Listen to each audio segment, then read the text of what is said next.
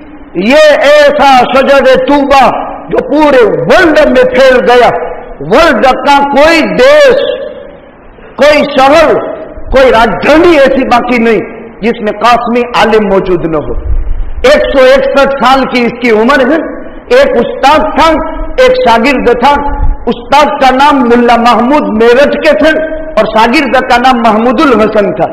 ایک استاد اور ایک شاگرد سے 161 برس پہلے ایک درخت کی بنیاد پڑی تھی، ایک دارالعلوم کی بنیاد پڑی تھی، اور یہ بنیاد آج پورے ورلڈ کے اندر کوئی ایسا دیش باقی نہیں ہے جہاں کوئی قاسمی عالم موجود نہ ہو۔ اللہ تعالیٰ اس شجر طوبہ کی بھرپور حفاظت فرمائے اور اس کی شاخوں کی اور اس درخت کے پھلوں کی اللہ تعالیٰ بھرپور آبیاری فرماوے۔ دشمن کی نگاہوں سے اللہ بھرپور تعلیم، تبلیغ اور تزکیہ کی حفاظت فرمائے۔ وآخر دعوانا الحمدللہ رب العالمین۔